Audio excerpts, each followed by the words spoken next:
Hey guys, welcome back to Dish Nation. I am here backstage at Walt Disney World in the Animal Kingdom in Florida. As you can see, there are some gorgeous elephants behind me. We are here in celebration of the Blu-ray release of The Lion King, but first I'm going to talk to some of the creative minds behind the film.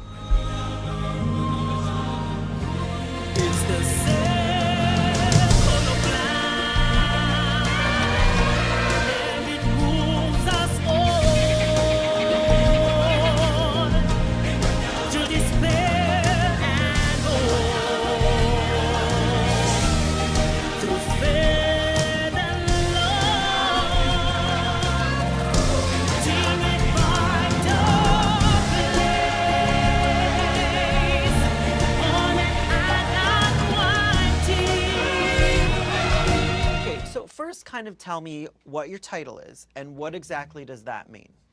Okay, I'm a visual effects supervisor and also was a second unit director on the movie.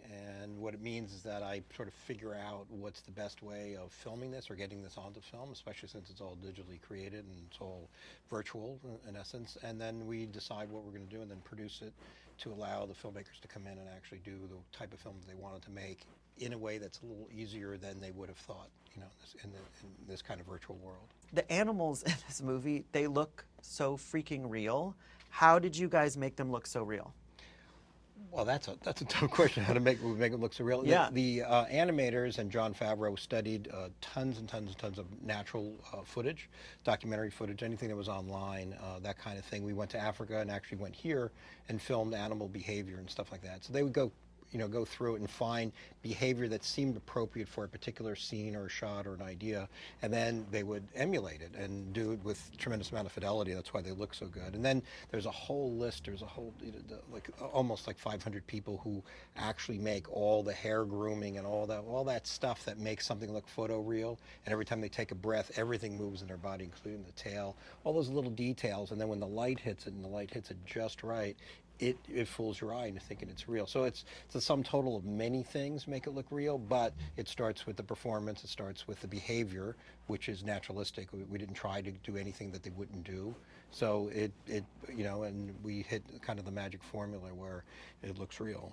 Let's talk about some of the performances, because obviously Beyonce, of course, is in the film, and who? Beyonce, Queen Bee, as they call her. So did you have a chance to work with any of the actors on the film, or how does that work? I wasn't cool enough to work with her, so I was I was in the other room. But the other ones, we had this thing called Black Box Theater that John was able to direct, like Billy Eichner and Seth Rogen, who riff off each other really well. They're good friends and they're hysterical, and sort of filmed them in a way that they could just do whatever they want. They were not acting like they're animals. They're just doing the scene as if they were two essentially comedians or comedic actors doing it.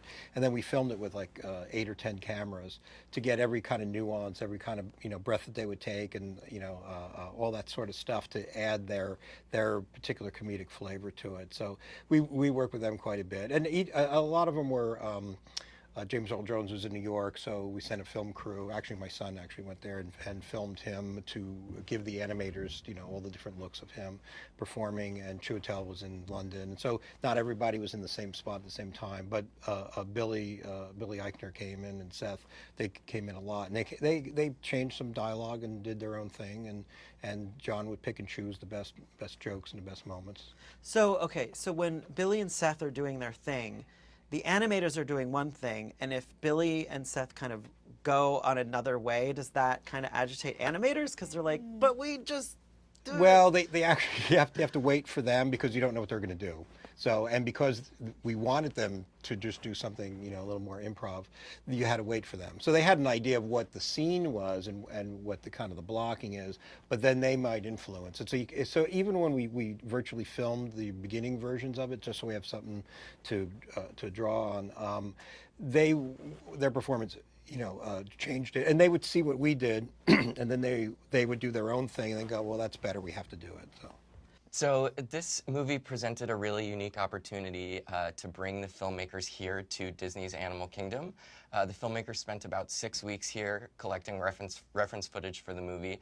They were able to access areas in and around animal exhibits, in and around animals like backstage holding areas and barn areas.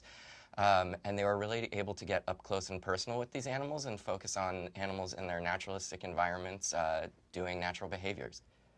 Yeah, so they came to the animals. The animals were in their homes, and so it was just taking great content from that. So being like a conservationist, you know, we hear stories that all these animals are going extinct right now. Yeah. How do we actually prevent that from happening? Well, through this film, we were really excited that we had the Lion King Protect the Pride campaign. We knew we had a very special film that a lot of people really loved, and if we could take that love for a story and turn it into love for a species, we had a chance to save lions. Since the original Lion King film, we've lost half of the world's lions, and we knew that this was a huge moment to help bring them back. And so through this film and through many different ways that our guests and our audiences could get involved, we are able to help fund the Lion Recovery Fund, a program of the Wildlife Conservation Network, to bring lions back. We're supporting their vision to double the amount of lions across Africa by 2050. And we were thrilled to have people get involved with that campaign. And we have a great goal of raising $3 million to support this initiative. Do you want me to get out my credit card? Sure. I'll take money from anyone. It's kind of wrapping up. Just give me tips on what everyday people can do to help save wildlife and to help kind of be mindful of their surroundings. Absolutely. Part of it is just learning more. If you're passionate about a species or an issue, learn more about it and learn how you can help. You know, look at what you do in your everyday actions. Everything from, you know, how you think about what the purchases you make and if they're sustainable, and how you think about how you know, deal with your own personal impact on the planet. There's easy things that you can do in your everyday life to help save wildlife.